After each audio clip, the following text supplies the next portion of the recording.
The book of Leviticus. It's the third book of the Bible, and it's set right after the exodus of the Israelites from their slavery, when God brought them to the foot of Mount Sinai and invited Israel into a covenant relationship. Now, they had quickly rebelled and broke that covenant, and God had wanted for his glorious presence to come and live right in the midst of Israel in the form of this tabernacle. But Israel's sin has damaged the relationship. So, at the end of the previous book, Exodus, Moses, as Israel's representative, could not even enter God's presence in the tent. The book of Leviticus opens by reminding us of this fundamental problem. It says, "The Lord called to Moses from the tent." So the question is, how can Israel, in their sin and selfishness, be reconciled to this holy God?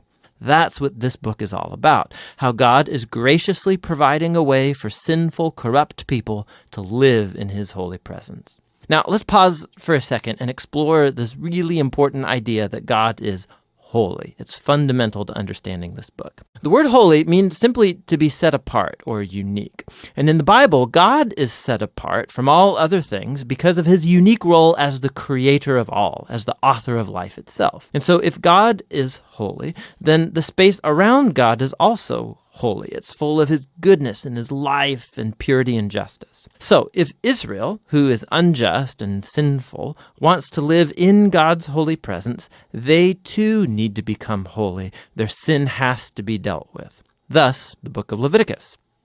Now, the book has a really amazing symmetrical design. It explores the three main ways that God helps Israel to live in his presence. The outer sections are descriptions of the rituals Israel was to practice in God's holy presence. The next inner sections focus on the role of Israel's priests as mediators between God and Israel. And inside of that are two matching sections that focus on Israel's purity. And then right here at the center of the book, there's a key ritual, the Day of Atonement, that brings the whole book together. The book concludes with a short section where Moses calls on Israel to be faithful to this covenant. Let's dive into the book. The first section explores the 5 main types of ritual sacrifices that Israel was to perform. 2 of these were ways that an Israelite could say thank you to God by offering back to God these symbolic tokens of what God has first given them. 3 other sacrifices were different ways of saying sorry to God. So here an Israelite would offer up the lifeblood of an animal while confessing that their sin has created more evil and death in God's good world. But instead of destroying this person, God, of course, wants to forgive them. And so this animal symbolically dies in their place and atones, which means it covers for their sin. And so through these rituals, the Israelites were constantly being reminded of God's grace, but also of his justice and of the seriousness of their evil and its consequences. The second set of rituals lays out the 7 annual feasts of Israel. And each of these retold a different part of the story about how God redeemed them from slavery in Egypt and brought them through the wilderness on their way to the Promised Land. And by celebrating these feasts regularly, Israel would remember who they were and who God was to them. Now, the sections about Israel's priests, you have Aaron and his sons first ordained to enter into God's presence on behalf of Israel. And then in this matching section, we find the qualifications for being a priest. The priests were called to the highest level of moral integrity and ritual holiness because they represented the people before God, but then also represented God to the people. Now, we find out why the priest's holiness matters so much back here in this first section. Right after the family of Aaron was ordained, 2 of his sons waltz right into God's presence and flagrantly violate the rules. And so they are consumed by God's holiness on the spot.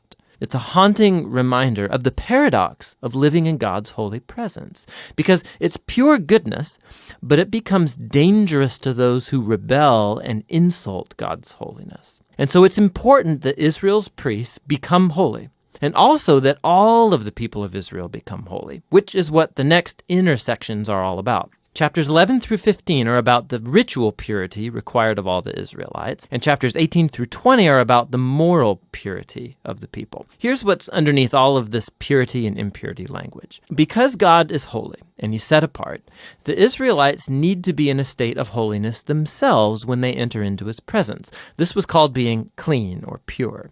God's presence was off limits to anybody who was not in a holy state, and this was called being unclean or impure. Now, an Israelite could become impure in just a few ways. by contact with reproductive body fluids, by having a skin disease, by touching mold or fungus, or by touching a dead body. Now, for the Israelites, all of these were associated with mortality, with the loss of life, which gets us to the core symbol of all these ideas. You become impure when you're contaminated by touching death, so to speak. And death is the opposite of God's holiness because God's essence is life. Now, this is really key. Simply being impure was not sinful or wrong. Touching these kinds of things was a normal part of everyday life. And impurity was a temporary state. It just lasted a week or two, and then it's over.